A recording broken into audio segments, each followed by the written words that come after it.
Okay, well, good evening all. Welcome to the May 18th, 2021 meeting of the Growth Planning Committee. We'll start off with introductions of members and guests. I'm Dan Saunders. Warner. Gilliam. Paul.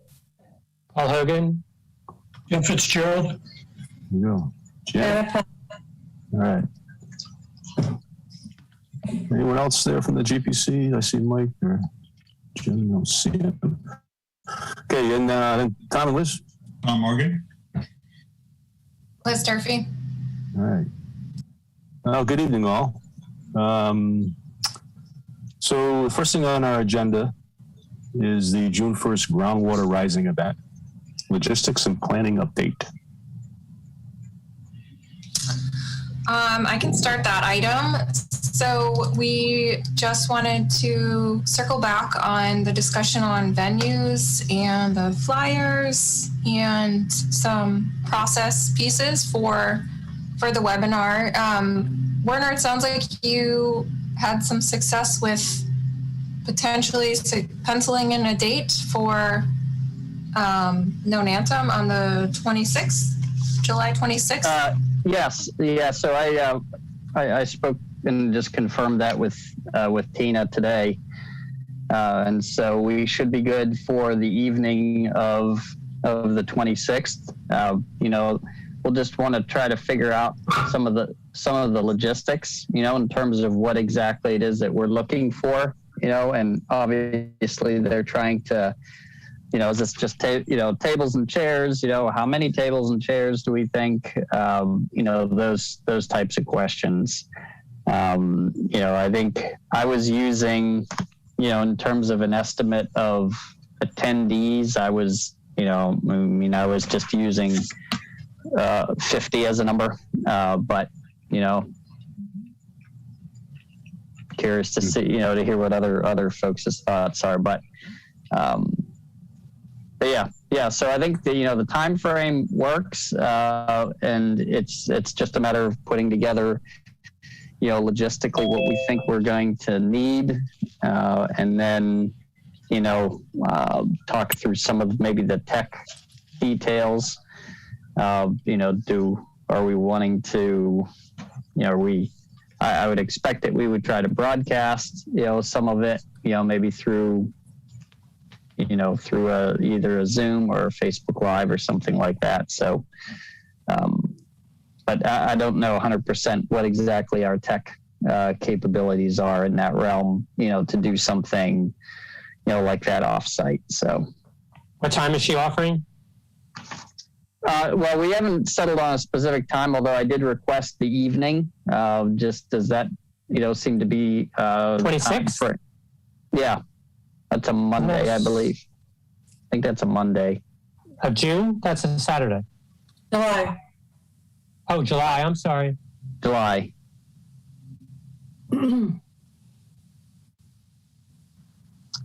So it sounds like Tom and I can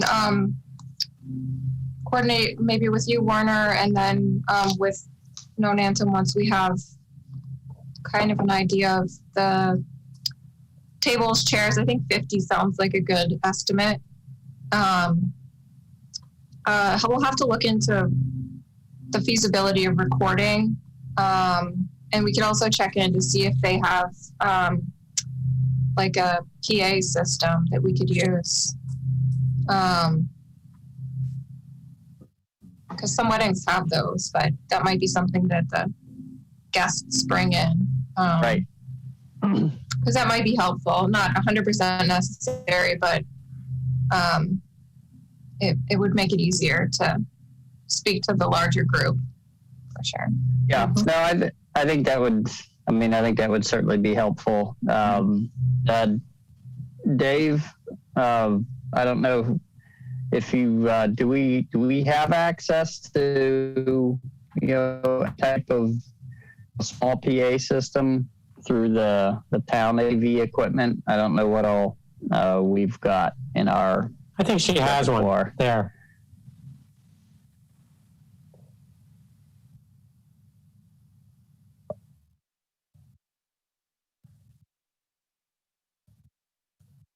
Okay.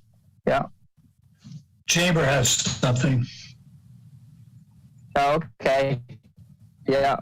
Check with them to see what they have. Hey, Warner, does Kennebunkport have anything? I don't think they have a PA system. I haven't seen one in their collection.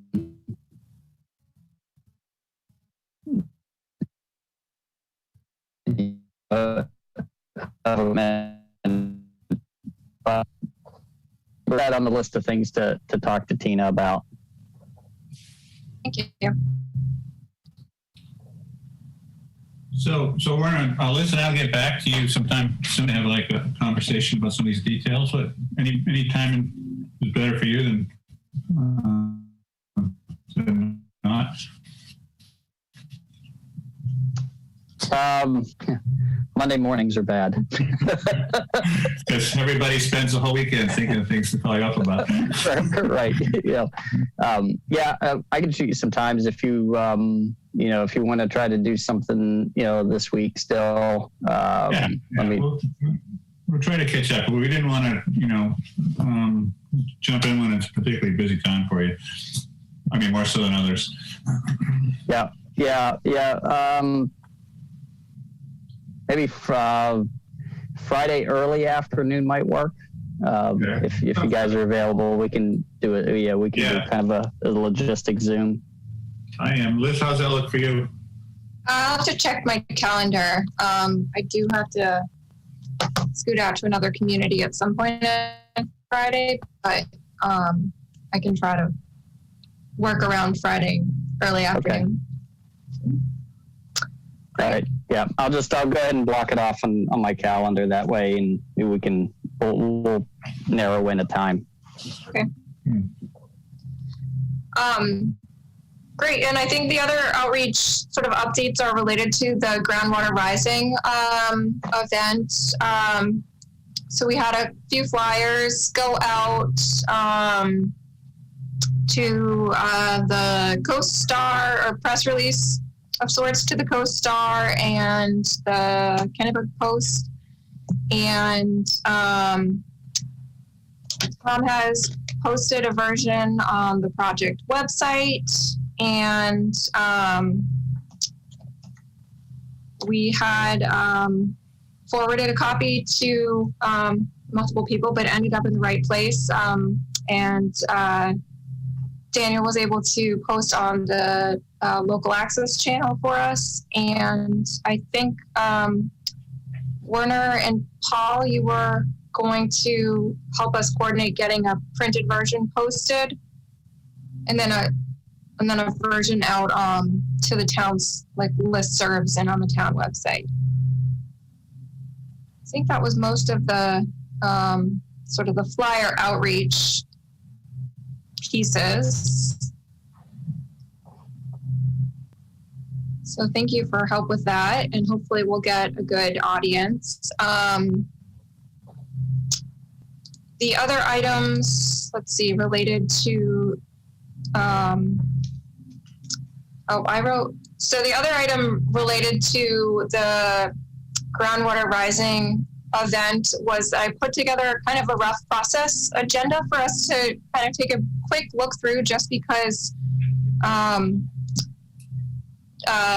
I know you're doing the kind of like the lead facilitating, but we'll have chat questions coming in. And so I put together an outline that I'll pull up really quickly just to walk through kind of who's doing what, and then I can email it out to everyone. That's Okay. great. Dan, you're going to like this. It's going to make you look organized. Oh, great. Thank you. Use all the help I can get. So let's see. Okay, so do you see a Word document on my screen? Yeah. Okay. Yes, I do. So what I've done is just put sort of an agenda for the evening in the first two columns, and the time, who's sort of the lead for that agenda item, notes for the lead, and then notes for others. And it's pretty straightforward, but it's just, I find it helpful to make sure we know, who's pulling on slides, who's doing what, during each piece so that the presentation goes pretty smoothly, ideally. Okay. So I put some really general notes up here for your first piece, Dan, and obviously you can change and modify as you see fit for kind of the introduction piece. And I added in a little description of how the public can ask questions. I think that we're doing the chat, but correct me if we're doing the Q&A. Are we using the Q&A instead? Warner? Yeah, I mean, I think the Q&A piece of it tends to work better, Okay. as questions come in, because those are, sometimes those are questions that, that other people can answer, while the presentation is going, and it keeps things moving. Okay. And then, I don't know if you do you have breaks in there as far as like to catch up on questions? If there's any that are there. We could put that in. But I didn't include a break, but we could do that, right after Jane's presentation, a quick break. Okay. So the plan would be to let her go through the whole presentation without interruption for questions and so forth, correct? I think that'll be best for presentation purposes, and then for the rest of the audience in case we have, someone asking a ton of questions or something, kind of throwing off the flow. Yep, that works. yeah, I mean, I've done it both ways where, sometimes if there's two presenters, you can have one that kind of jumps in and answers some of the questions if they're, if there's answers that they know, and then otherwise you just wind up leaving the main presenter, in this case, Jane, giving her some time there at the, after she's done to be able to respond, and then there's usually, there's an option there in the Q&A that, that you can select as to whether or not the question was answered, in the presentation, whether it was just answered verbally or whether it was an actual typed in answer. Okay. So at our last meeting, I think that we said that that Dan was going to facilitate Q&A. Is that different now if we're using the Q&A function instead of the chat? I don't think so. I think, the nice thing with the Q&A piece of it is that, you don't lose any questions, because they all come in. And so whether you answer them in session or whether they get typed out, there's a good list, that you can see. But, Okay. So Dan will be able to see the questions and then read them to Jane so that, the audience who's not on Zoom and folks who aren't reading the Q&A will be able to hear the question and then she'll answer it. That's still how, okay. Okay, perfect. So I'll just modify those notes a little bit. What I was going to do was make a couple slides just to have on the screen for when folks arrive, just like a welcome to make sure people know they're in the right place. And then have an agenda slide and then a brief couple bullets on how audience members can ask questions using the Zoom Q&A feature, or they can email the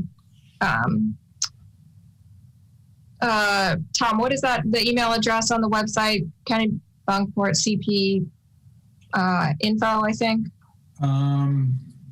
We'll check that. I think it's GPC at Kennebunkport. Okay. I can. Oh, it's that. Okay. Yeah. So if folks want to send in a question over email, just some kind of basic instructions for people who maybe slightly less familiar with Zoom. after the introduction, Dan can hand it over to Tom, and I'll stop sharing the intro slides, and Tom can introduce Jane, and then Jane can pull up her slides. And then I had some notes on the side here about checking the chat Q&A, but it looks like everything will be consolidated pretty well in the Q&A box itself, and that Dan will just be able to pull up the Q&A box when the time comes to go through those questions. Is that Q&A box visible to all participants or not? No, just us. Just Yeah. us, okay. It's down at the bottom of your screen right now if you want to take a look. It says only hosts and panelists can see the questions when you open it up. Okay, yep. Okay, yeah, so therefore it has to be read for everybody's sake. Okay. Yeah. Dave, is there an option that allows the questions to be visible to the webinar participants?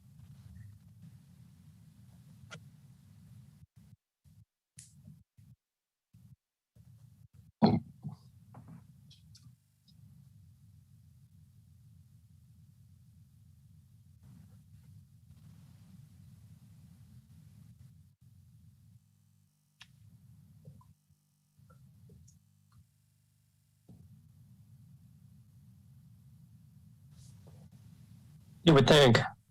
Yeah. All right. We'll do a little research with Zoom to see what its capabilities are.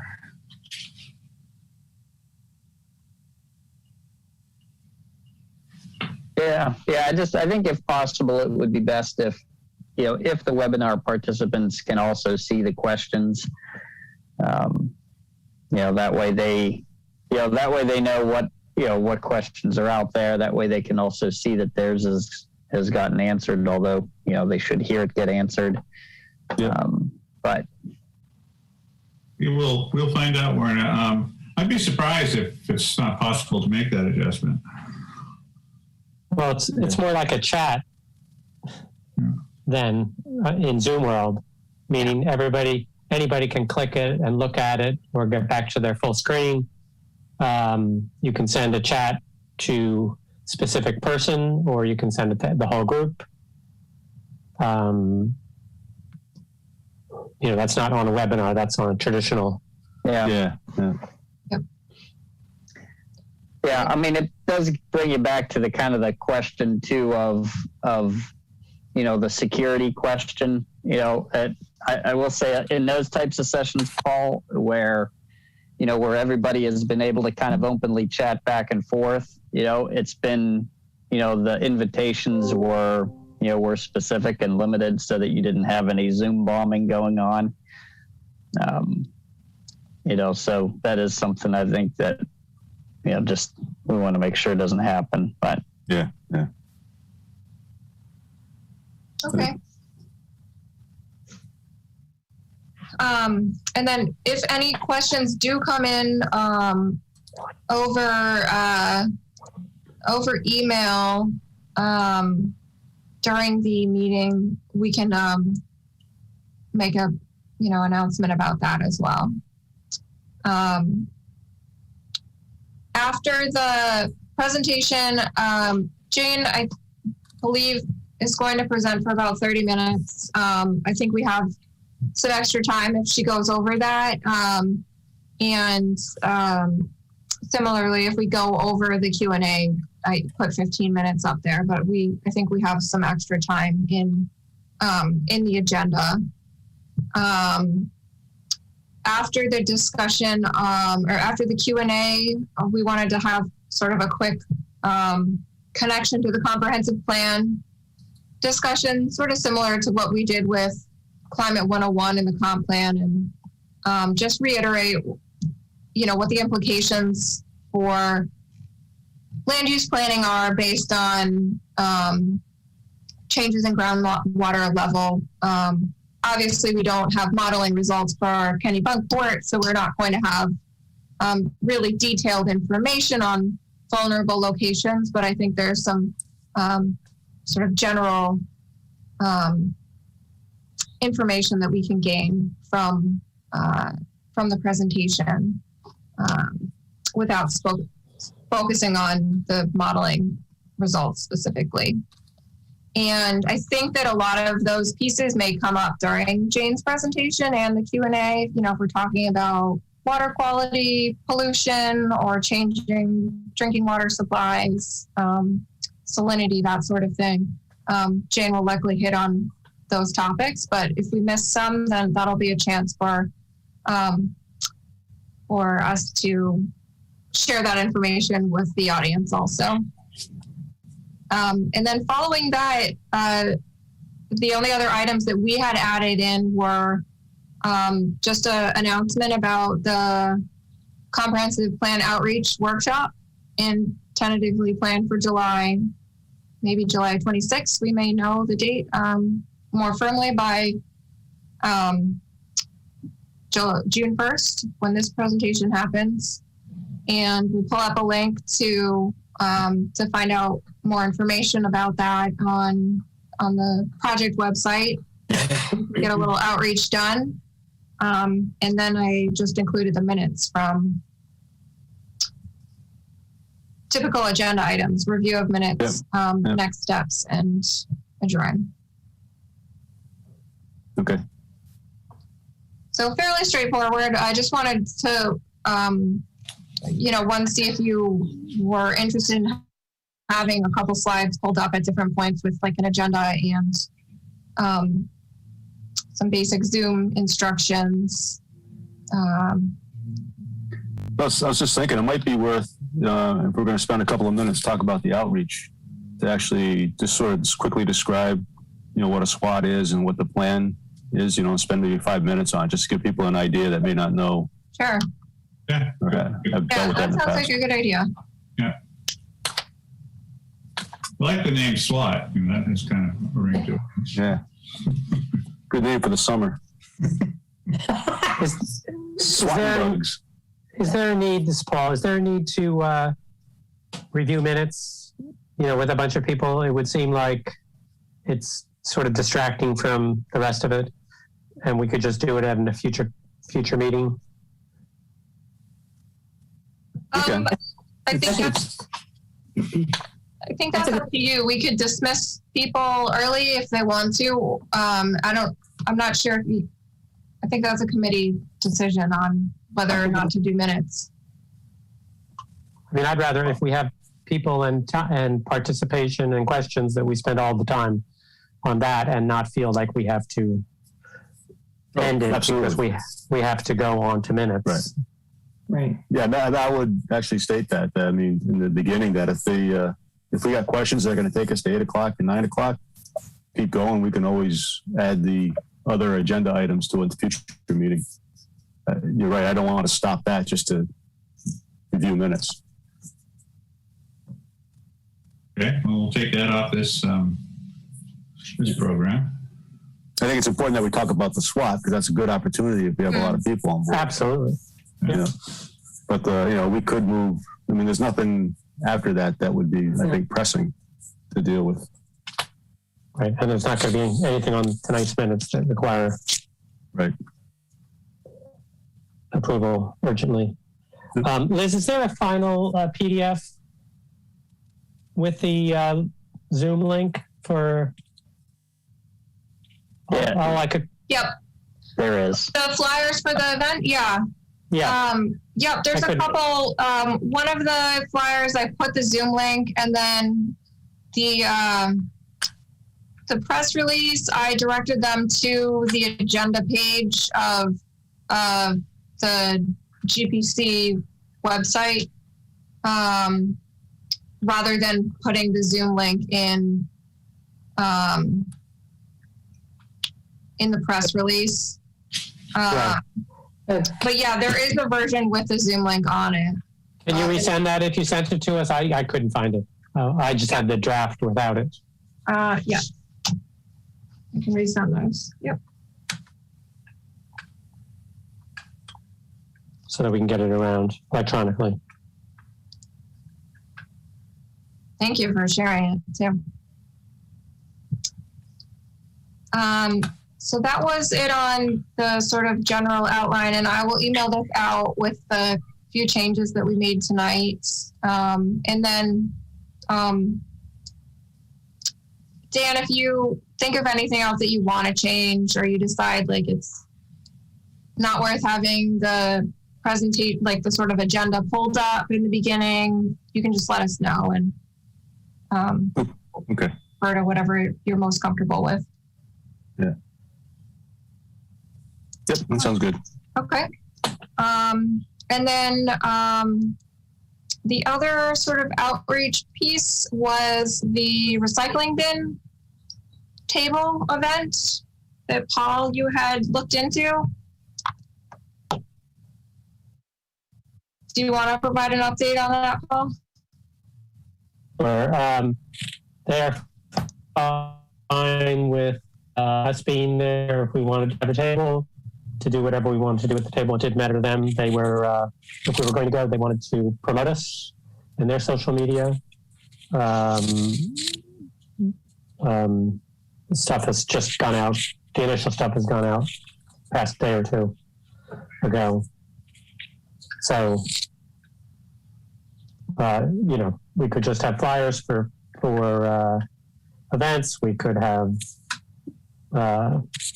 questionnaires, paper copies of questionnaires, whatever. Okay. How many hours, Paul, is it the? That's a good question. I think they're there like 3 hours. Oh, that's not bad. I have to double check. And there's, you know, the Echo main staff will be there as well as some committee members, and, you know, it's their chance to answer questions about what do I do at the top of this? Does it really get recycled, or? Why can't I put plastic in the bin anymore? Exactly. No, you can do that. Hard plastic is good. How much peanut butter can I really leave in the jar? That's a good one. Is that contamination? When we say we have to watch out for the contamination. So, as far as materials for the table, do you have anything specific that you're interested in, or just a flyer for the summer outreach workshop? General information about the comprehensive plan. I mean, we could provide links to the mini surveys, but I don't know if that's the most effective way to give someone a sheet of paper with a bunch of website links, like a hard copy, getting them to take a survey. So we could include the website, project website link, which has all of the surveys. Maybe Or a on QR flyer. code. A QR code would be, You could do a QR code, yeah. would be, if you were going to give a link, it would be better to do a QR code. Then we could tutor people on how to use their camera. Do we have just like a general flyer that's, you know, that just says something like, you know, Kennebunkport is updating its comp plan, you know, visit us at, you know, and put the website and maybe the code on there?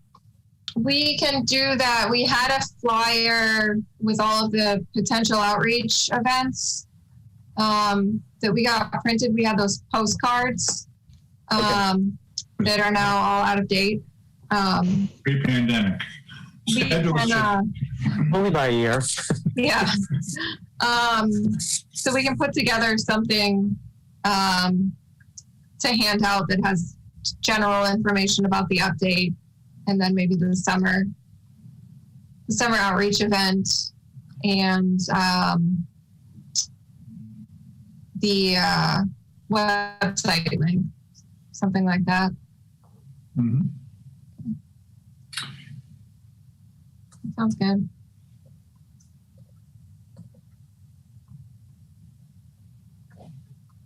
All right. Those are all good ideas. Tom, did you have anything else in the outreach category? No, not at the moment. Okay. Do you want to pull up the Let me go website back. now or after? Let me go back. I just pulled up the flyer. It's 9 to 2. So free giveaways and raffles. So if we were going to staff that, we'd need, maybe 2 shifts of volunteers from the committee, someone to do, 9 to 11 or 9 to 11:30 or something, someone to do after that. I'm happy to do one of the shifts. I will too. And, I don't care which one. I'll volunteer too. You and I can talk, Paul. If I can do it. There we go. Excellent. So Jim Fitzgerald too? Okay. Yeah, a couple of us at each one. Good. Yeah, 2 at each one would be fine for company. Good. That's good. Okay. I'll forward everybody the flyer in case they didn't have it, so they can see the details. Thank you. Yeah. And do you want anything printed out like a large format to maybe attract some attention to the table too, or just something that's easy to hand out?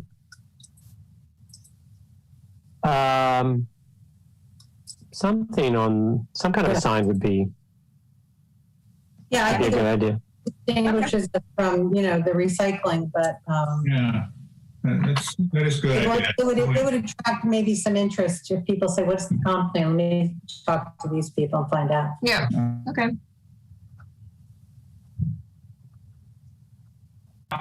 There's a comp plan?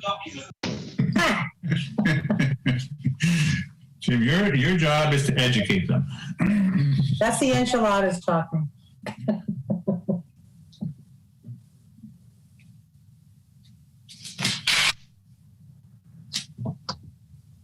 Okay. Tom, did you want to pull up the website now or? I can do that. If Dave, if I could have screen share, I guess. Yeah, you're right. It was already activated. Let me see.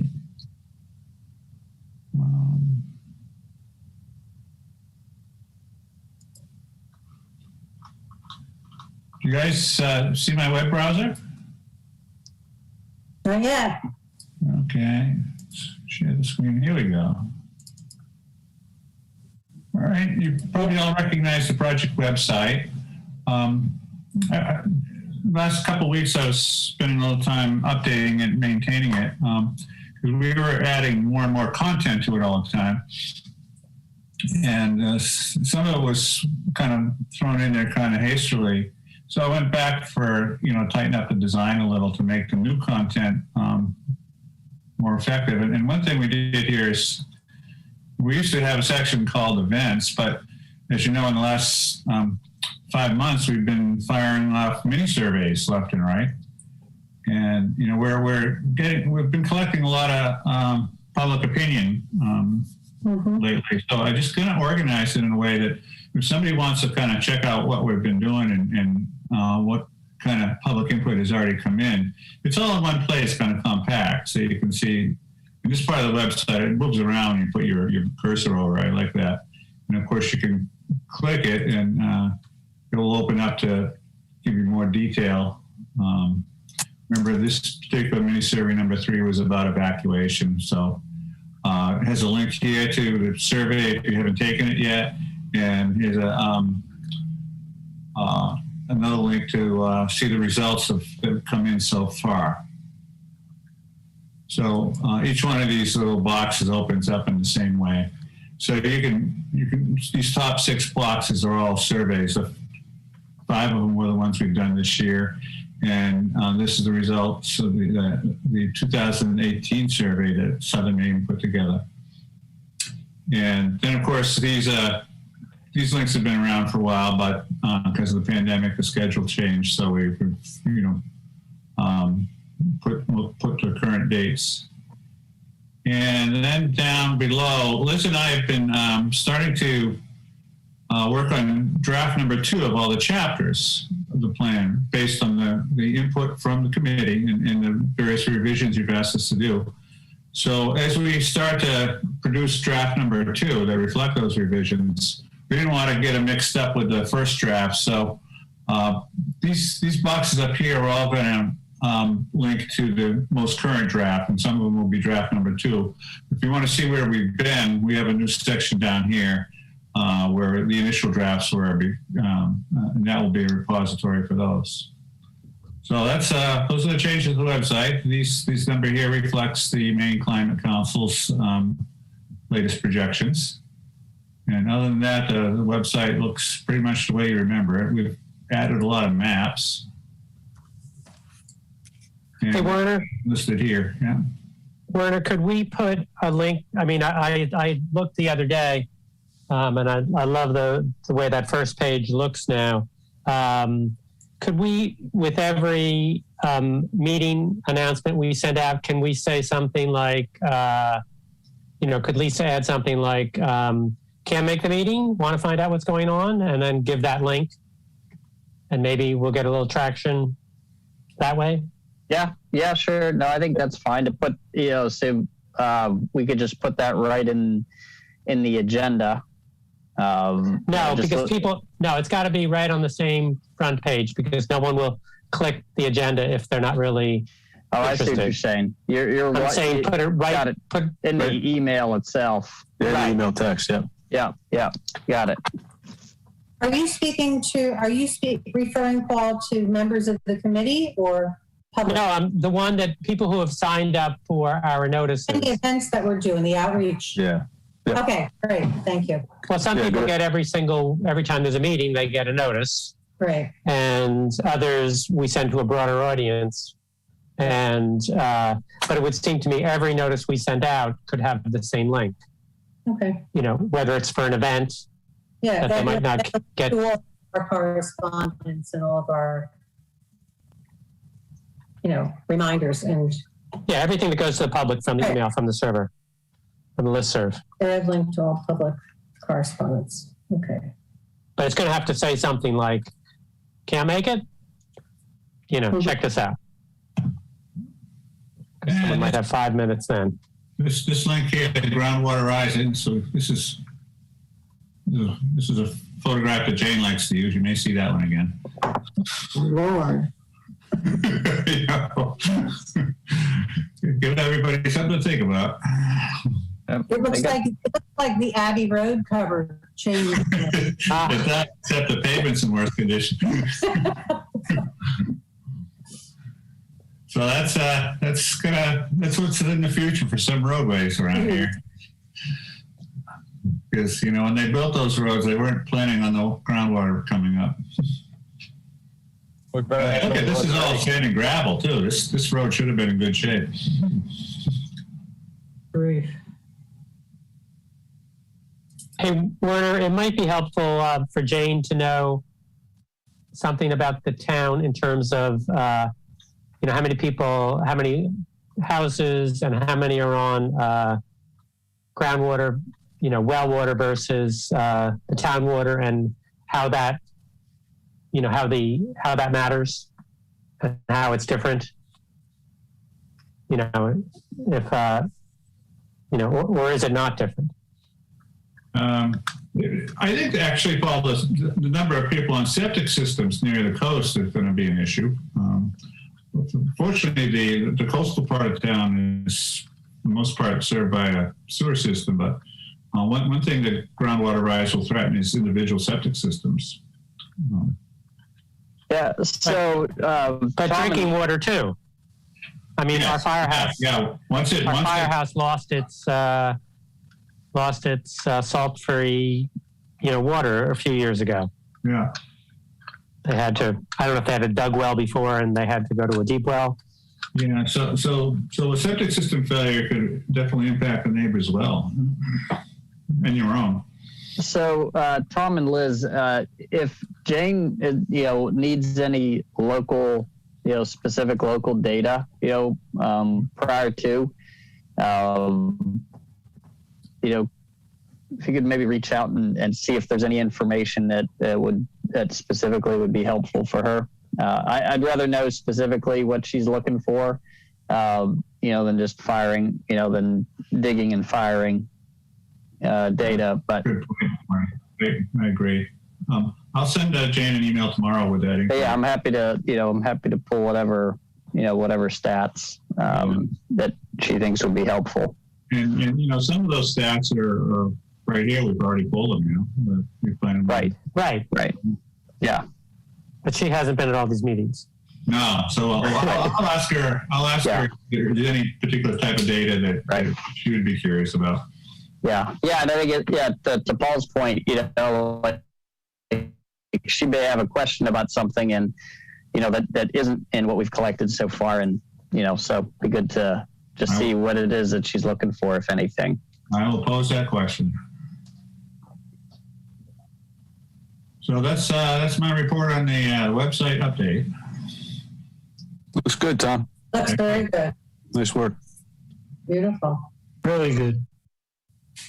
I'll give that screen back to you guys. Or stop share. Okay, there we go.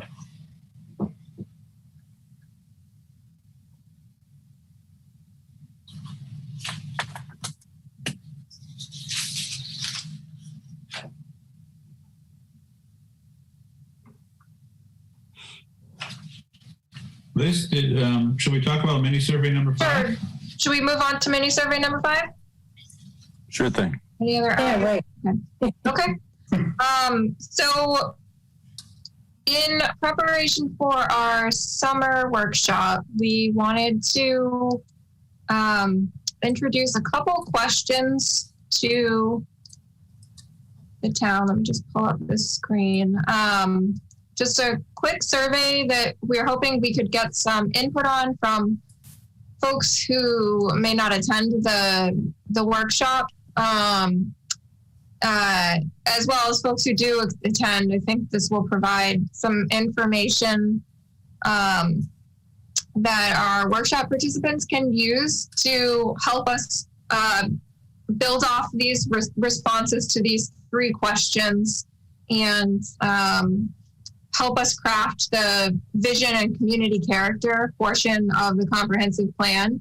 So we thought it would be nice to poll a broader audience than, we may see. We typically have been getting about 100 or so survey responses back. And so we may not get 100 folks participating in the workshop. And this would be one way to get some more input on important places, community character, and then have the workshop participants kind of build off of the survey findings. So the 3 questions that we have included, draft questions are: 1, what are your 3 favorite places in Kennebunkport? 2, what 3 words would you choose to describe Kennebunkport today? And 3, what 3 words would you choose to describe how you'd like the community to be in 2030? Anyone have any input, suggestions on those 3 questions?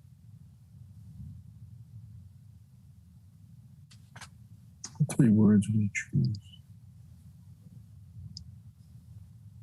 Okay.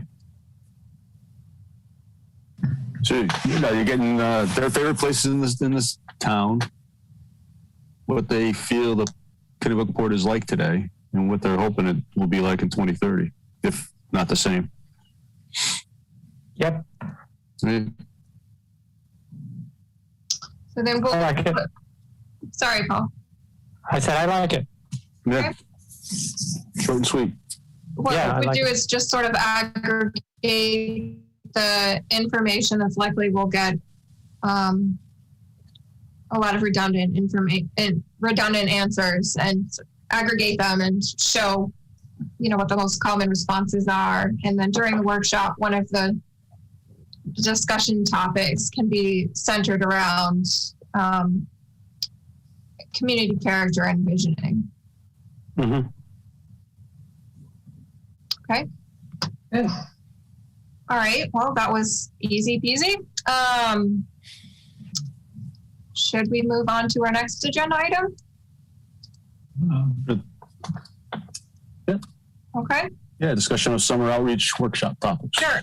So this is a little bit backwards. I'm going to pull up we have quite a few results from the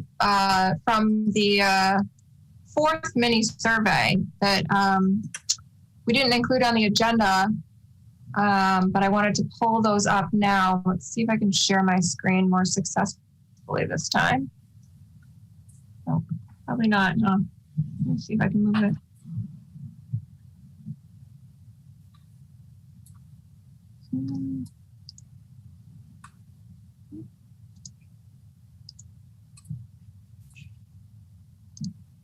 Okay, how's that? I think you're all set. Great. So here's the results from interim results as of yesterday from mini survey number 4. And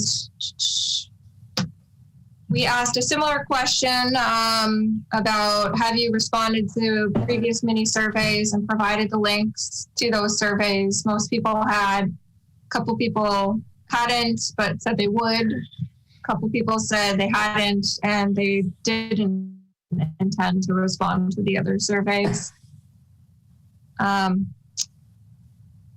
We asked about sort of formatting. Which of the following are you more likely to attend? An outdoor in-person event, a remote event. I would attend either. I wouldn't attend either.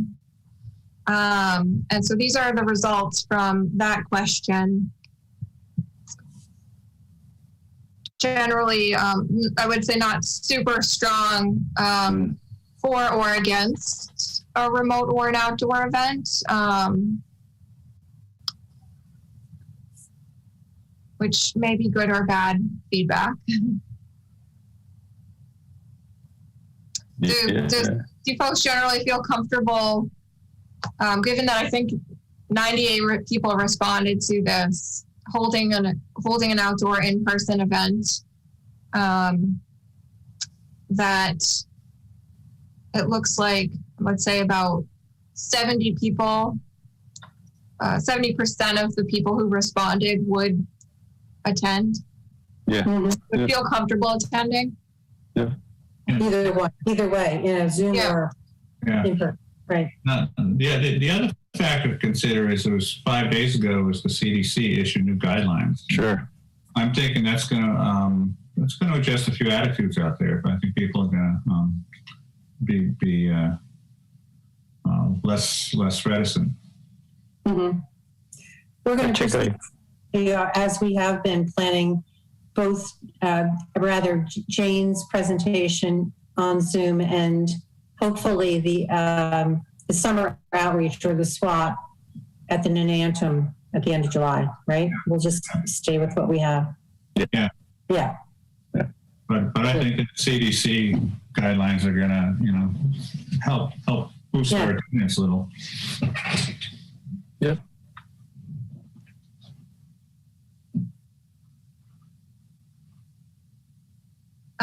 The next question was asking about comfort level with attending a gathering with up to 50 individuals that's outside under a tent. And just over 20% said they weren't comfortable. So sort of similar results to the last question. And the balance said somewhat or very comfortable.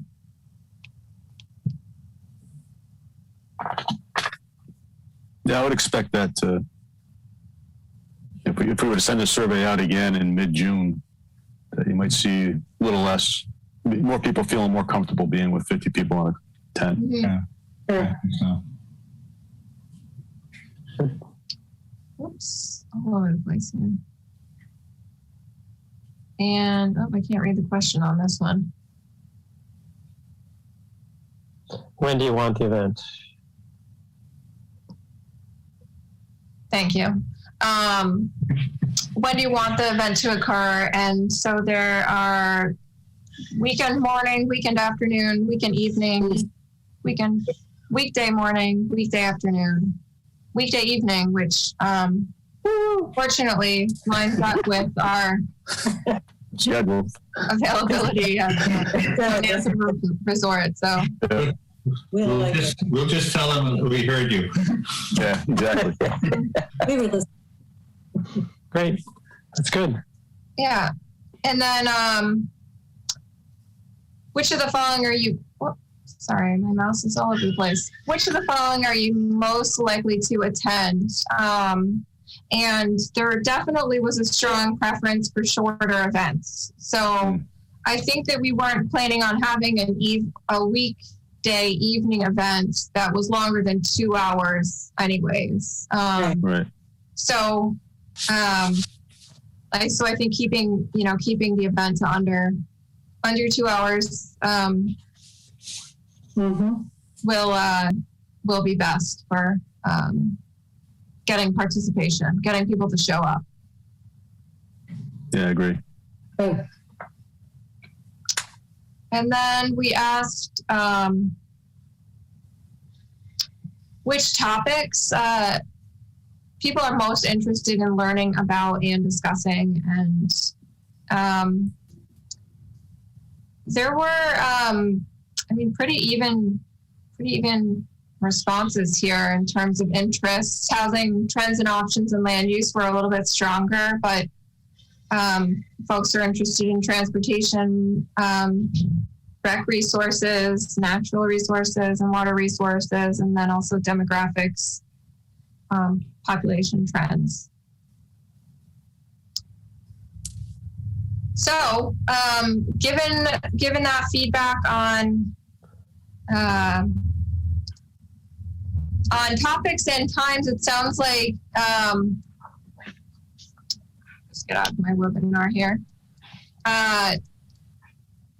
We potentially have at least the structure that is hopefully going to align with what the public is generally comfortable with attending and interested in attending in terms of like the weekday evening schedule. So that's promising. And I think the next step for us is to refine our potential topics discussion a bit based on the feedback that we received from the survey respondents, and then also some of the questions and input needs that we've identified throughout the process. So Tom and I have gone back and forth a little on, choosing topics that align, our discussion topics that align with the chapters, the specific chapter topics, or choosing some broader topics such as infrastructure and connectivity, and using those sort of overarching topics as a way to introduce the participants to different questions that kind of cross and intersect multiple chapters. So, for example, in an infrastructure discussion, we may ask about one vulnerable infrastructure that's vulnerable to climate change. We've talked about potential electric vehicle charging station locations. We've talked a little bit about parking. So in an infrastructure discussion, we may ask about strengths and weaknesses associated with infrastructure and give some examples of the types of infrastructure that, we think are hot topics. Mm-hmm. And the other alternative, or we could do a mix and ask questions that are focused specifically on housing, for example. That's a topic that we flagged a few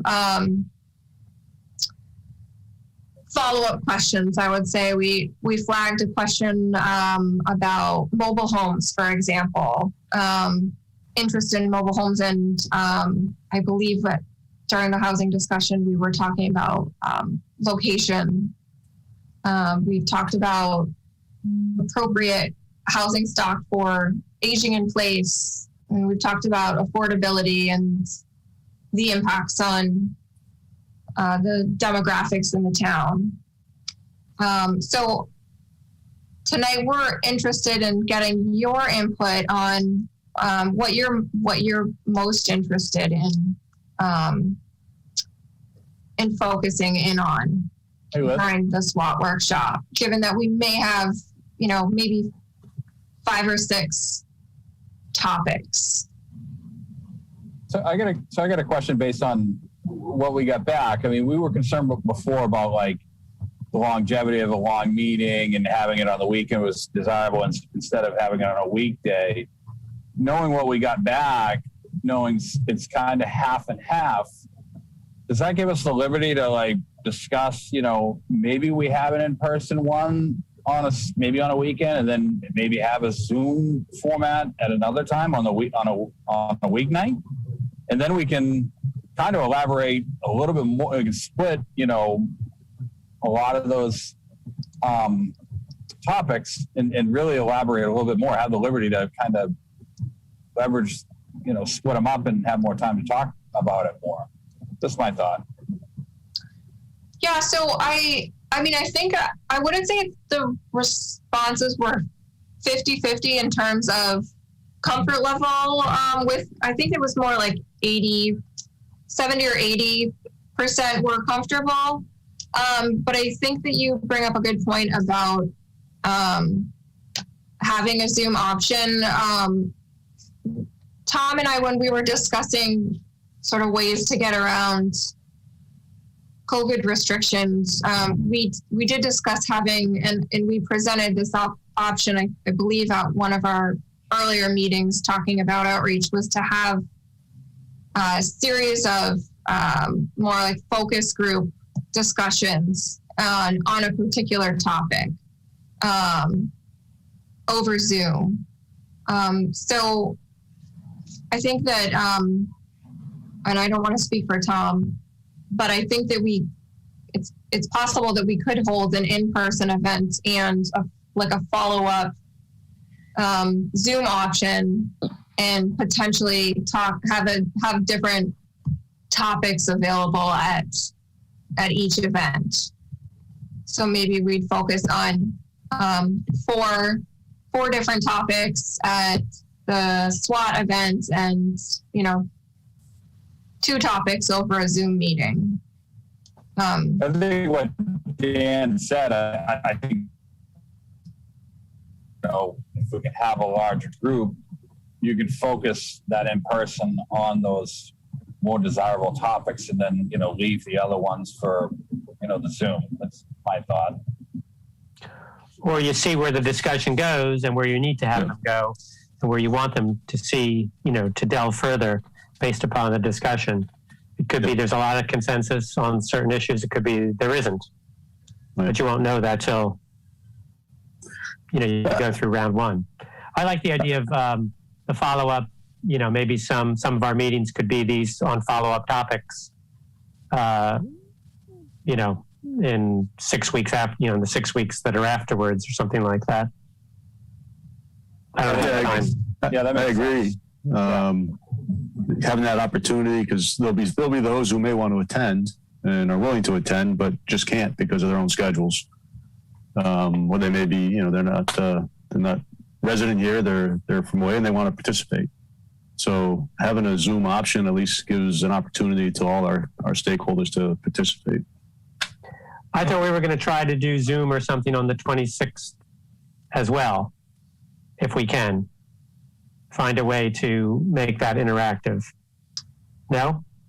I think Werner had mentioned broadcasting it. I don't know if we'll be able to have an in-person workshop and the Zoom at once. I think it would be pretty difficult to have the 2 different audiences communicating. Yeah. No, but you could have, if you were doing it on Facebook Live, let's say, or on Zoom, somebody could monitor the chat and say, oh, I've got a question here on this topic from Sally in Amherst. And the question is, whatever. If we could do it, I think it would be, it might get some people who are not local, or who just, can't make it.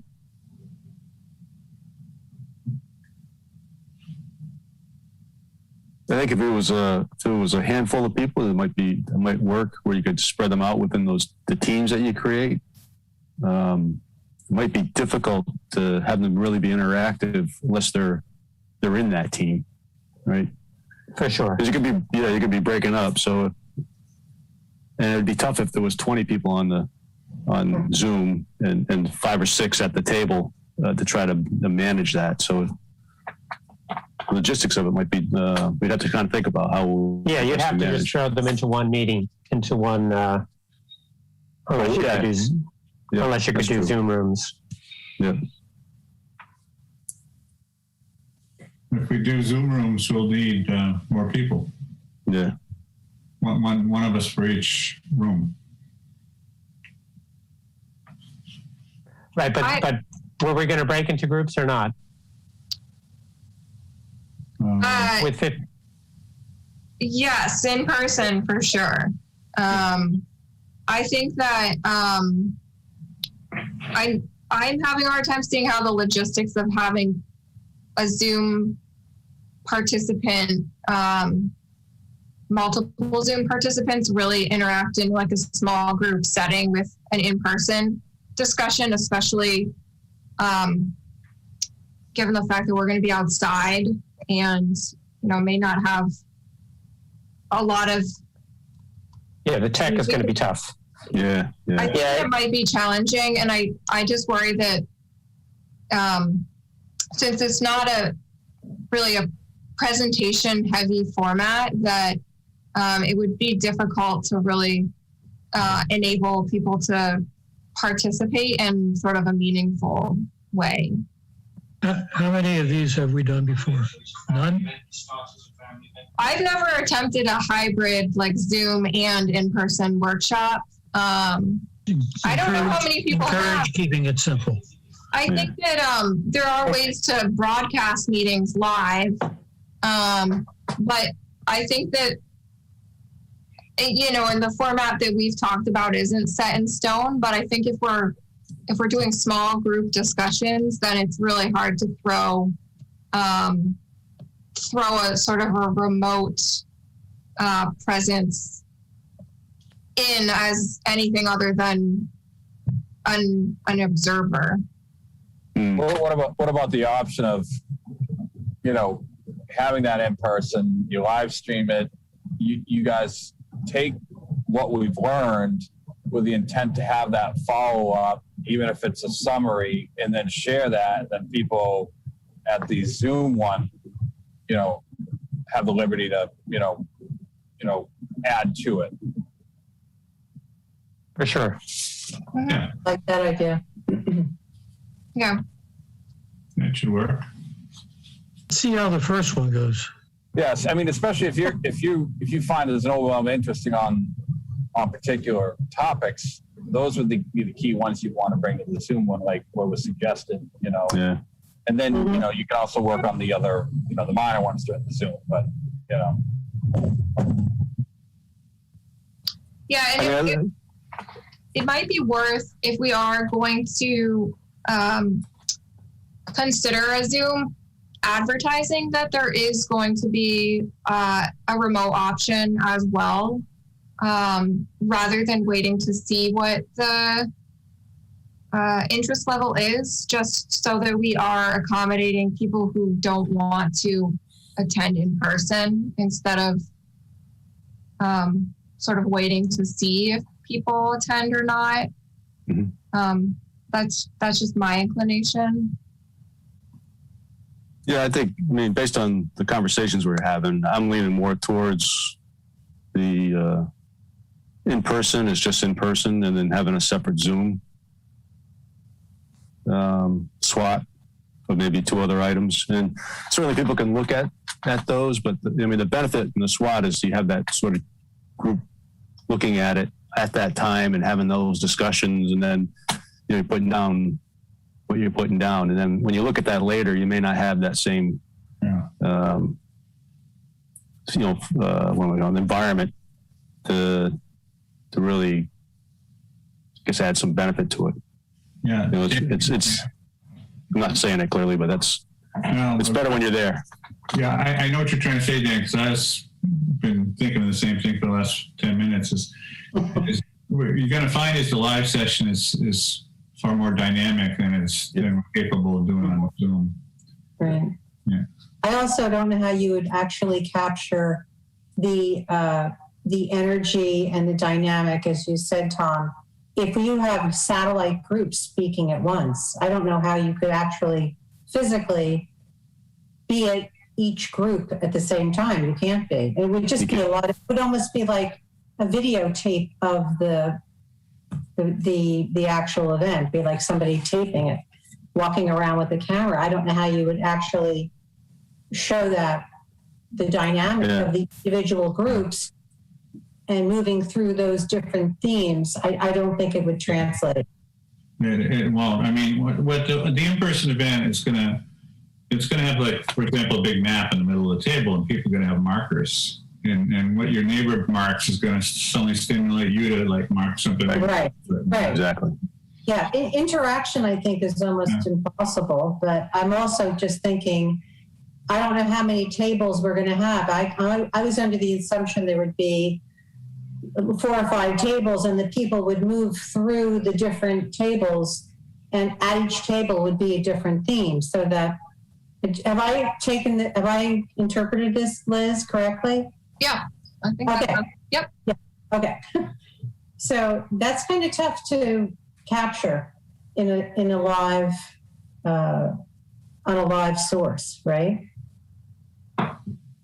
Yeah, I mean, I don't know how you would do it. Yeah. you have to have a laptop maybe open at each table and people logged into Zoom.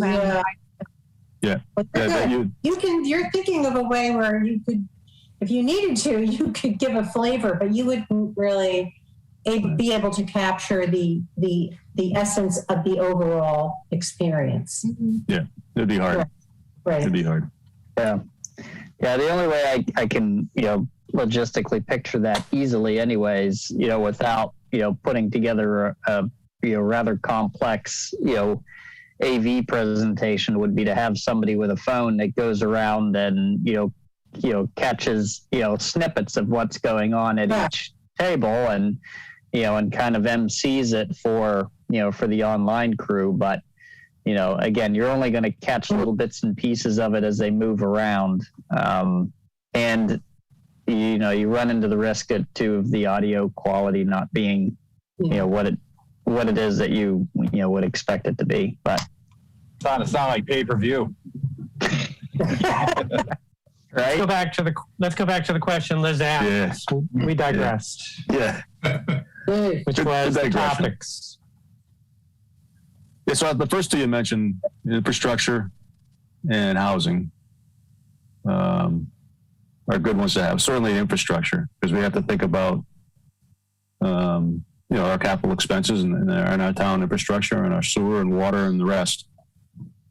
Fire stations, others, and, offices, etc. So that's certainly a good one. Housing has been a very hot topic and should stay on. It's an important one. I don't know if we want to throw protection in each one too. It seems like resource protection is, way up there too. Yep. That was big on our survey response. Yep. Right. Connectivity is a really good topic for comprehensive planning. It's the type of thing that you should think about periodically. Once every 10 years or so, but like take a fresh look. And that's a topic that. What was the topic? I missed that, Tom. Connectivity. It's like I'm just rethinking. Like, okay, here's our road network. Here's where I can bike. Here's where I can walk. Can we make it a little better? Can we, it's kind of like thinking out of the box and just, it's not something you would talk about every year, but, that's what comp plans are ideal opportunity to ask those questions. We've talked a little bit about, some of the 208, Chapter 208 requirements, such as waterfront, like identifying waterfront access, identifying connectivity between different types of assets are things that we'd like to include in the plan, and it would be helpful, I think, to get some input on what those assets are that, you know, people are most interested in getting to and from, and how they do so. Yeah, it's a type of topic that would work good in a SWAT, because, somebody could suddenly say, well, why can't we have a bike path from here to here, and then immediately get some feedback from the neighbors, We tie that into the infrastructure part?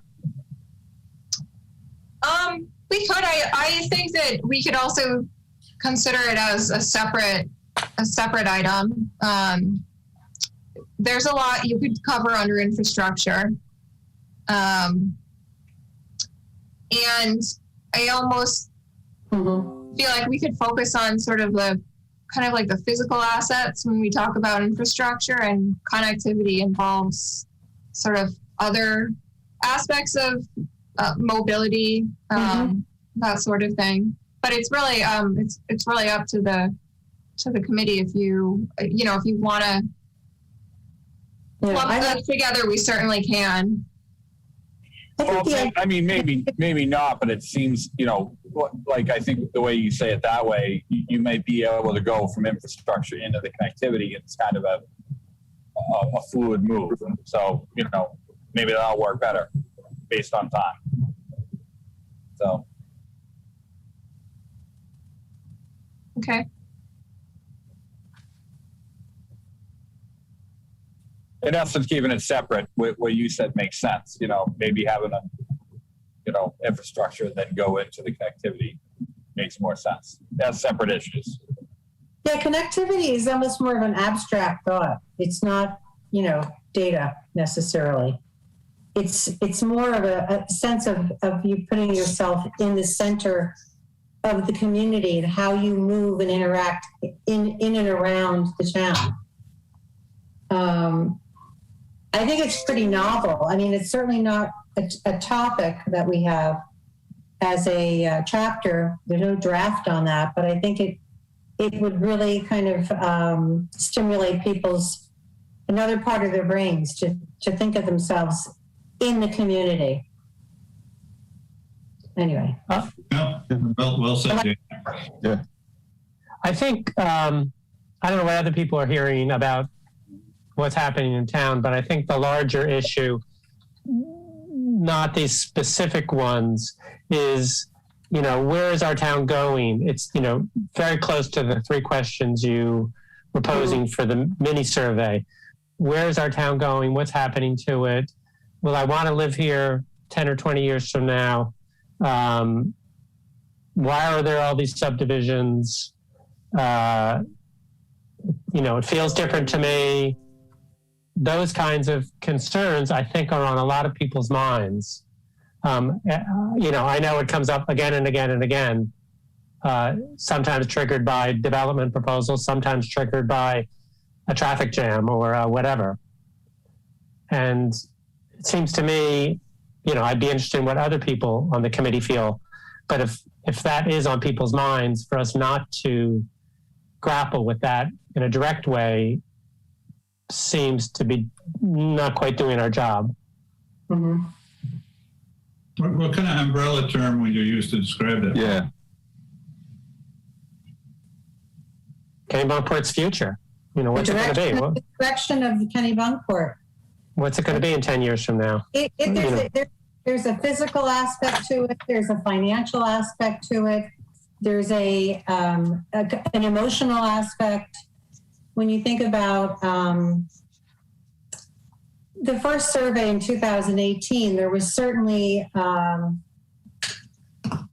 quite a bit of concern about the town moving in a direction which would leave the children of residents in a position to never be able to afford to live here, for example. And then I remember someone saying, yeah, this isn't the Hamptons, but it does seem like in the past year or two, it's almost, it's exponentially growing in that direction. But I do think it's a concern. People would probably like to be able to talk about that And it's certainly not to point fingers or name names. It's really just, it's sort of while we were sleeping, the town has changed dramatically. And what positive can come out of that, and what should we be doing? How can we make it work for us? Right. Because we're certainly not going back, but So, how can that be a positive? And do we like it? And do we want to see even more change, or do we like it? Is there some way to hold on to some of that, some of the character that we were talking about, without letting it get too out of control? But does it make sense to also have that land use? I don't know what the number was on the interest in that. Does it make sense to have that? That kind of draws those concerns, but it also draws concerns of, you know, if it ever comes up, what's the land use? What's the right of an owner? Like, you know, what if they want to sell their property? Like, you know, what does that mean to them? You know, what are the decisions of what it'll be in 20 years and what you have the ability to do? You know, maybe the land use is another topic that might be a big one. Yeah, land use trends did That was high. did get a high response. Yeah, and I did want to add that we did talk about having sort of the kind of community character vision piece be one of the topics. So, that being said, I think I liked your comment, Janet, on you know, asking a question about what are the changes that you've observed, and this may fall under a discussion on land use also, but it could be part of the visioning or community character. What have you observed, in identifying the positives and the negatives associated with that? I think that's that fits really nicely into this exercise. I think so too. I think they dovetail beautifully. yeah, it's a good one. But I think, but Paul, what you described was really, I was thinking that we need to have those individual topics, subject matters, the housing piece, the land use piece, the character piece, to kind of drive to that one larger, where do we want to be as a town piece, right? To sort of focus on the major aspects of a town and the strengths and weaknesses of those aspects to help drive to the overall vision of the town. But it's like it's the elephant in the room.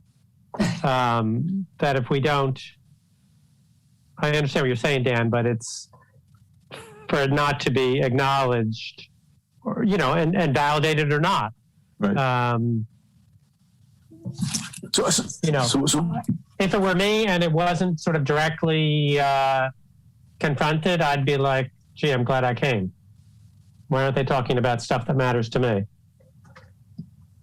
So are most of the changes that you think folks are kind of most concerned about related to development and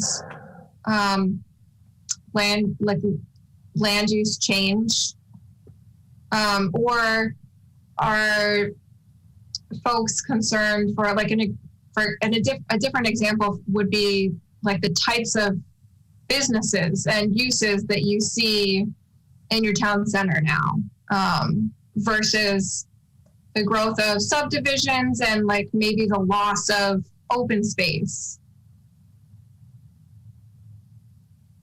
I would say all of the above. Maybe not so much the loss of open space, because I'm not sure if there's been that much change in that, because the way the town is configured and woods being developed as that nobody ever saw, as opposed to, you know, the loss of, you know, like if the field, if the field opposite the consolidated school and down where Jim lives turned into a huge subdivision, then I think that would be that kind of there'd be that kind of a perception. But I haven't sensed that as being. How do others feel? I think we have to kind of see this anomaly that's happening right now too, is with the rising prices of homes in our area. It's all over the country. No matter where you go, even in Maine, it's all over the country. But we did not escape it here. And the impact, because the only people that can afford those homes are summer people. And those people typically go away in the winter and therefore there's a huge impact on businesses as a result. And I think that is a genuine topic to discuss about what do you do about your, you've got wonderful homes, but you don't have any businesses to support them because nobody's around to buy anything. So, on the other hand, I heard a comment from a longtime resident who said, 30 years ago when nobody was here, there wasn't a shop open. Now the tourists are here 6 or 7 or 8 months and the shops are open. Oh yeah, and a lot of the shops. It depends whether you want a t-shirt shop or a right. No, and these are tourist-related shops. But we're talking about Southern Maine itself. Even the big box stores suffer from people not being here. So They certainly support a lot of the contractors in town. I don't know how many false alarms we get for contractors working on site and sanding and painting or whatever they're doing. I mean, The people's homes. you get the call, do you? Yeah, there's a tremendous, I've never seen more, Werner, I've never seen more trucks at Goose Rocks Beach and all over town than I've ever seen before. I don't know how anybody gets a contractor to do anything right now.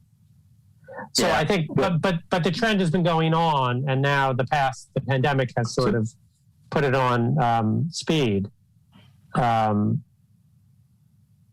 In Maine, as Jim points out, everywhere in many places. So just take Southern Maine. It's all over the place. You just can't buy a house anymore.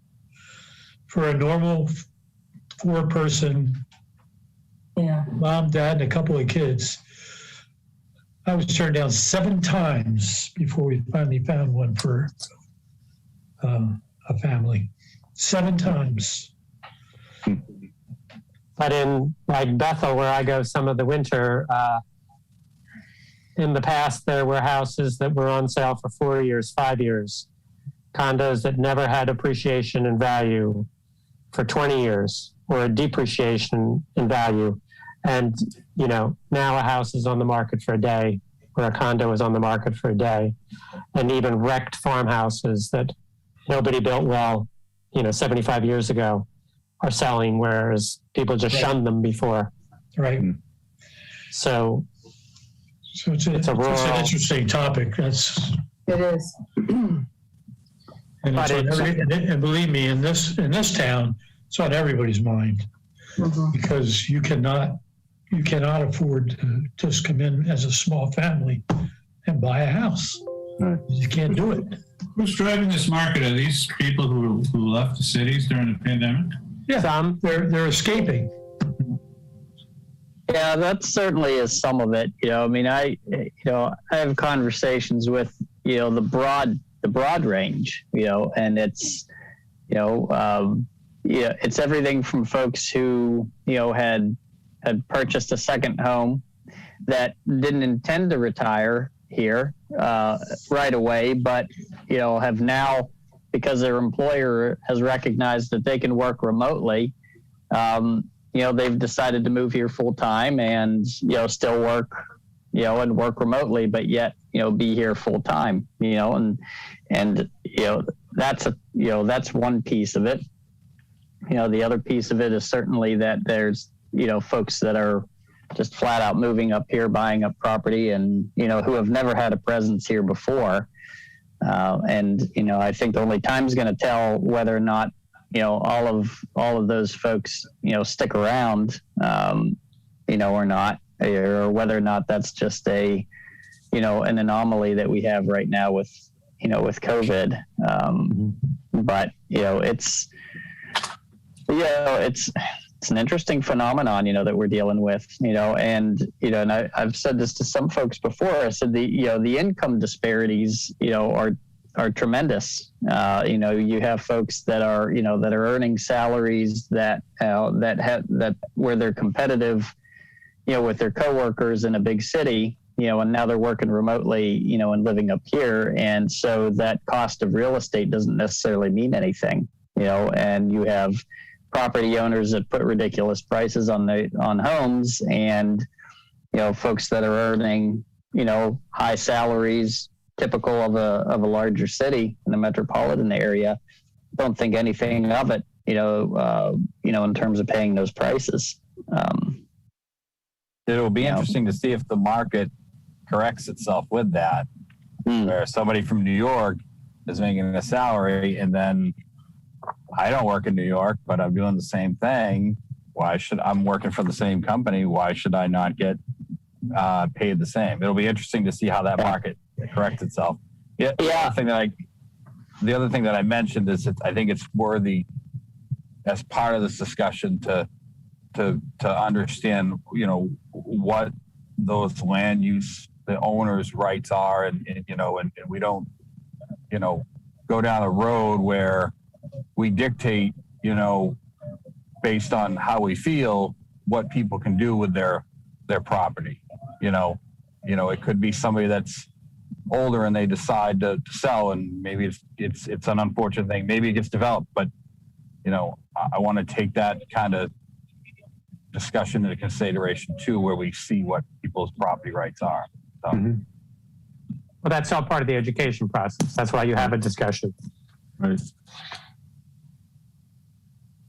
So it's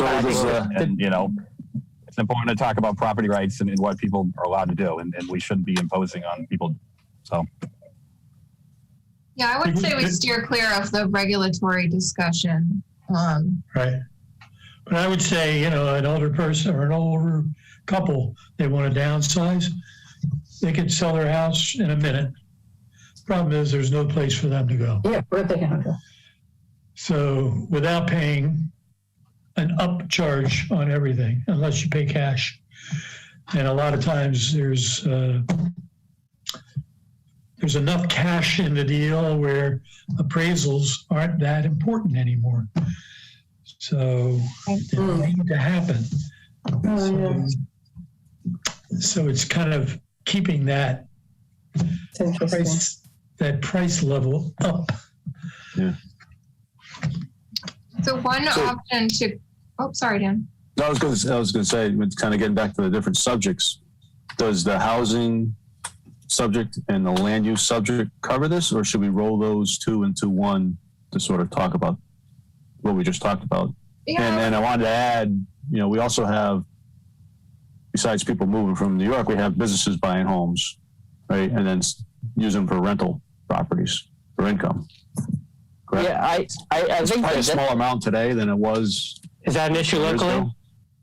One other piece that gets thrown into the mix there is the demographic piece, as well. The demographic and housing are kind of tied into that piece. I think, for a lot of folks is that it's one thing if it were, Dan, as you pointed out, a family moving in, but that's not who's moving in, and, folks may not say it, but the sense that I get is that people don't like who's moving in, and that's part of what, part of what irks them, and, I also think it's important to at least talk about the things that, that a community has control over and things that, that you really don't have control over, in that sense,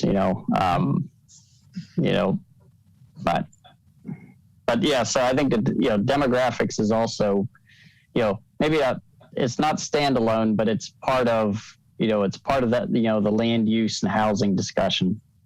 Yeah. Going back a few minutes, Jim Fitzgerald, you raised an interesting point about people in big houses can't really downsize because they have no place to go. And I'm wondering, is part of the problem the land use regs? So that land use regs kind of biased toward big houses, big lots? Sure. I don't know if that's absolutely true, but there are no small houses available. There's no stock. In other words, if you don't want to sell your house unless there's someplace else you can go. Yeah, no, I got that part. That there's a shortage, and the question I'm raising is the shortage partially driven by the land use regs?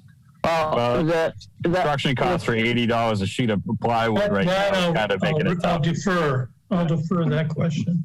I mean, I think a lot of that comes down to people's choice. I mean, if somebody wanted to build 1,000 square foot ranch on their lot, they're certainly, welcome to do that. But, I think a lot of folks make this decision based on what they pay for a piece of land that, that they feel, in a lot of ways compelled to, construct a certain size house, in order to maximize their future return, I think is what I hear. What also doesn't help, and I'm not quite sure how you deal with this, but you have this old trend of within subdivisions where you have your private HOAs that that put in and require minimum house sizes, and so I don't ever seen one that goes below 2,500 square feet. I think in a lot of cases that's people start off with a lot of these subdivisions start off with a minimum of 2,500 square feet, for housing size. And so that's not the land use ordinance driving that. That's, that is private developer.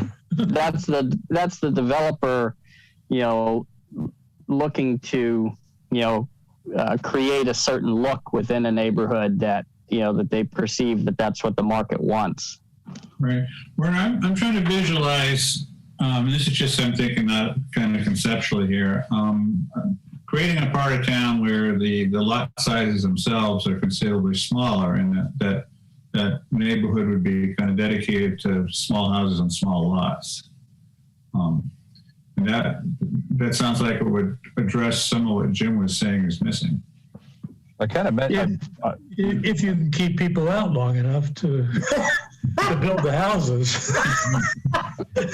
Well, Warner, we kind of talked about this before, where it was like, you have a lot where the building envelope can only be so big, 1,500 square foot house, So if somebody wants to subdivide, they can sell it and have a small lot size in certain areas. So, But to Tom's point, I think it's a great topic for discussion. We raised it in the charrette. It was raised in the charrette, I should say. Developers who showed up at various meetings told us that the primary reason for for a housing problem was our lot size regulations, not other things. So I think it's, the community should discuss that. Yeah. Well, what's tricky with that is that you could put in a smaller lot size, easily enough. The question is that going to drive the cost of a housing lot down? No. Right. No. The price of the house will still be $750,000 to $1 million, and it'll be on a quarter acre instead of a 1 acre. I was talking That's right now. I mean, this town. I was just kind of envisioning one part of town having those small lots. So, if somebody wanted a big house and a big lot, those would still be plenty of those out there too. I think two things. I don't see why a developer couldn't, if he can sell 3 lots for the same price as 1 lot, would it necessarily each one be triple the price? And he would triple his profit? I'm not sure about that. Well, right now, I think he would have the opportunity. Well, we're in a crazy period, but it's not. Yeah, we're in a crazy period. Well, if you line yourself up as the exclusive developer, and, require a premium, for somebody to get out of that, then absolutely, they'll go for 3 lots versus 1, any day, even if it is a smaller house. They're in business to build houses, and Right. that's how they make their money. They're in business to make money, and they build houses to do it. Right. The other 2 things that I've been thinking of is one is, the cost, and this may be, the market may dictate this in the next year, is the cost to build. I've kind of mentioned $80 for a sheet of plywood is out of control. So, we may see people kind of stay where they are for a while instead of saying, I'm going to jump ship because they can get a lot of money. But again, where am I going to go? And it's going to cost me how much to build a house. Somebody I know I worked with, a customer, they said a house that they were quoted to do for $450,000 is now $700,000 because of the building material. So they're holding off. The other thing that I want to mention is, the bill that's out there where, if you own a second home, you're probably going to get taxed accordingly on that. I don't know if anybody else has been following that. So that's in Augusta right now. So that may change, what's going to happen with certain people moving here, and hopefully it doesn't impact Mainers. We want Mainers to, thrive and own homes and maybe a second home to make money. But what it means to out-of-staters, I don't know. Well, Do you know what the LD of that one is? No, I don't. No. Yeah, there's 1,000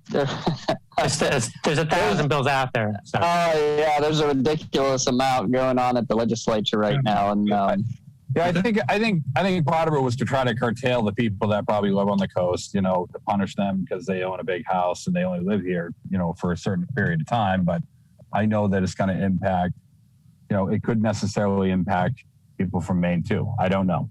So I just want to bring it up. A lot of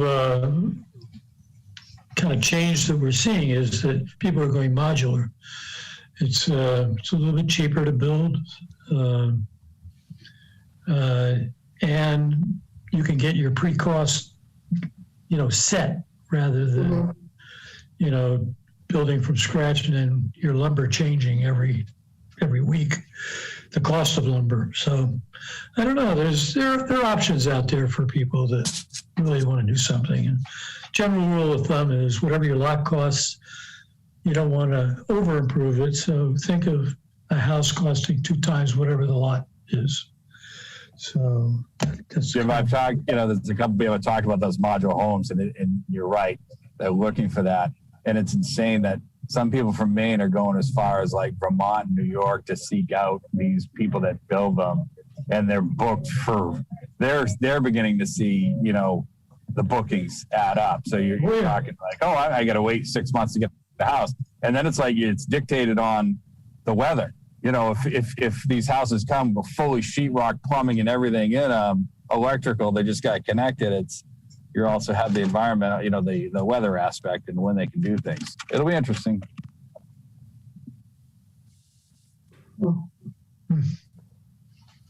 Tom, do you want to buy a new house?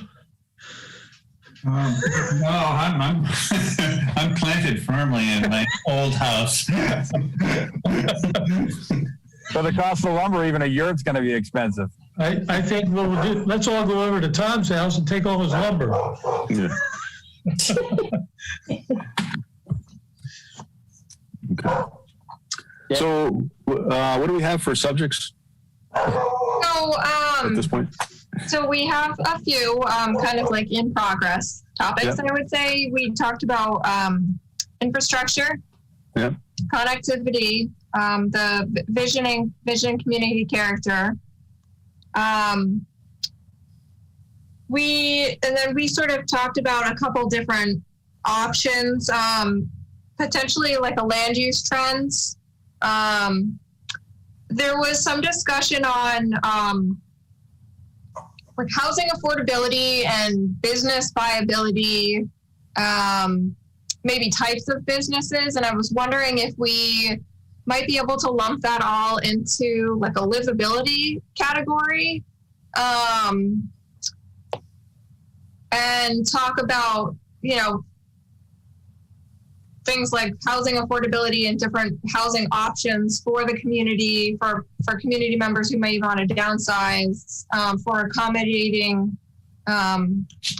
different demographics, that sort of thing, and kind of lump those topics together to mull that over a little bit more to see if we could actually touch on all of those topics in a relatively quick period of time, or whether they would be best broken out more. Mm-hmm.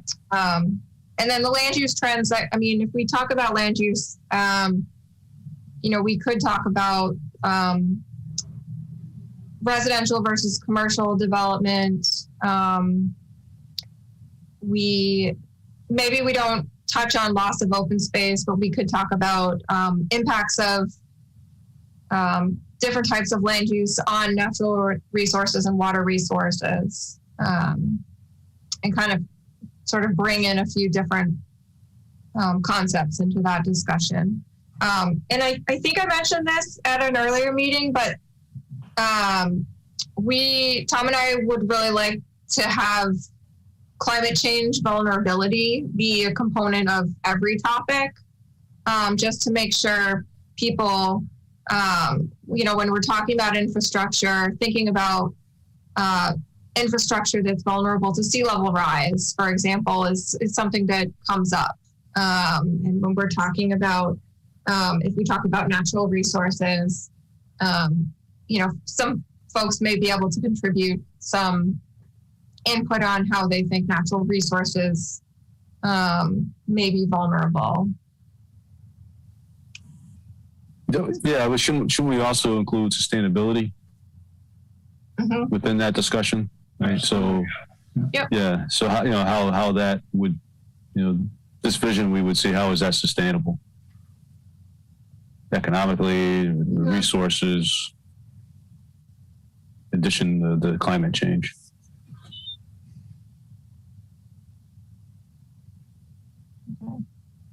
Yeah, I would. Yeah, definitely. As part of all those discussions. So those were my notes based on our discussion this evening. The other topics from the survey were energy use and energy demand, recreational resources, historic resources.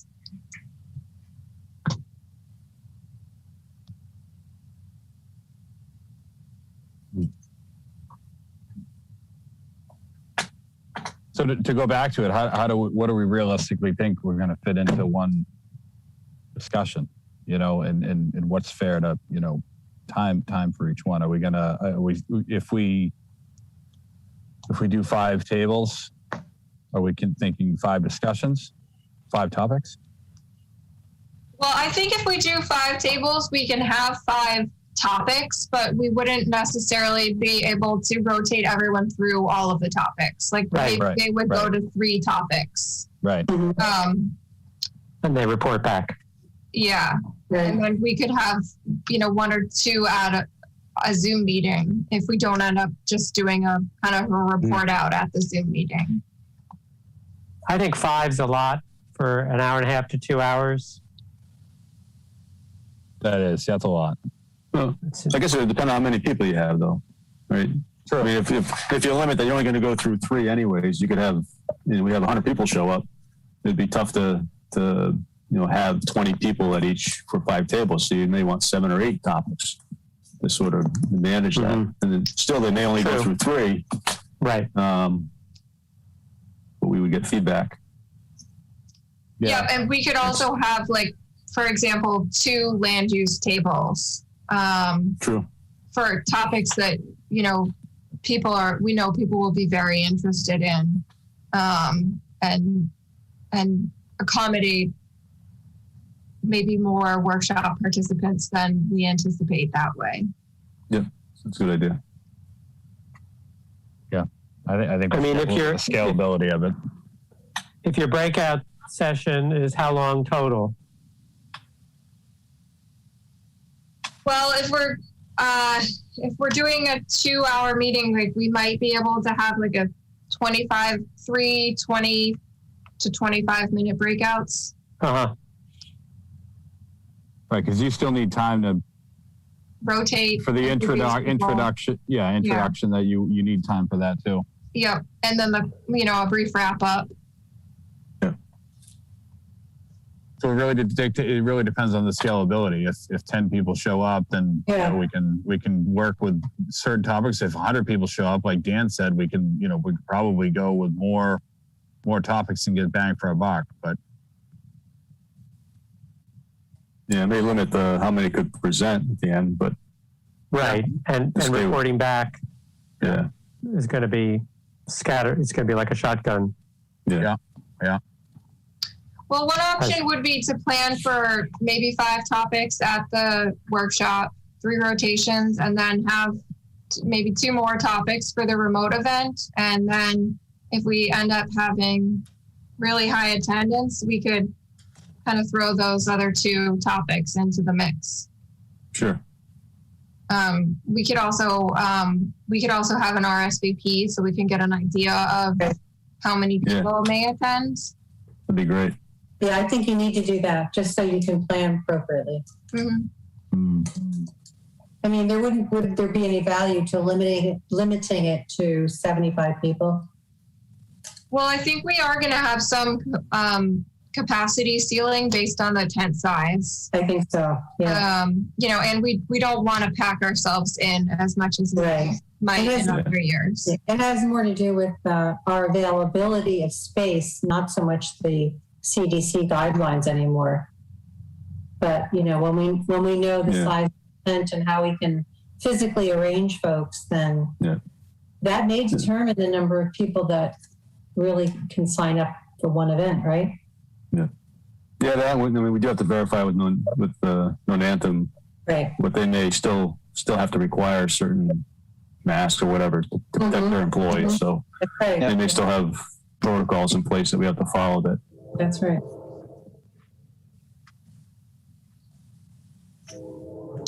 Okay. Hey, great discussion. Yeah, thank you for your input. It was excellent input. Thank you, Liz. Anything else to add there before we move on? All right. So I think next is a review of the minutes for May 4th. I actually have one change that I'd like to propose. I called the manager of the Nanantum Lisa, and her name is Tina. Tina. Yes. So I'll change this. Nice job in the minutes. Yeah, thank you, nice Janet, job. as always. I'm sorry. Right there. The only thing I want to add, Janet, is, and maybe Werner, you can pencil in on this, but I'm pretty sure we did a motion, and it was seconded that we found the land use ordinance concerning the residential mixed use consistent with the growth planning committee, with the comprehensive plan. Correct. So I think we need to have that stated in there to give it. I'd be happy to add that. Yeah, if you could just change that last sentence to read that. Okay. That'd be great. The mixed use consistent. Okay. Yeah. That's a plan. In Good. case somebody challenge it in the future, at least we can have documented evidence that we reviewed it and found it consistent. Let's get that before. Move that the minutes of May 4th as amended be accepted. Mm-hmm. I'll second. Any discussion? No, thanks. All in favor? Aye. Aye. Thank you, Janet. You're welcome. Okay, next steps. It says continued summer outreach planning. So any other summer outreach planning discussion? That'll be your next meeting. Okay, very good. Yeah, well, next meeting will be our... After your next one. Yeah, not our next one. Yeah. One after that. Anything? You serving drinks or anything? Or Water. We're going to serve water. BYOB. Say free food, everybody will show up. You'll get you 75 people. Yeah, no, that's a valid question. You know, what do we do if the bar is open behind us, right? Discussions get, It'll be a lively session. Wow. Talk about breakout groups. Yeah. haven't seen him for 2 hours. Where's our scribe? Yeah.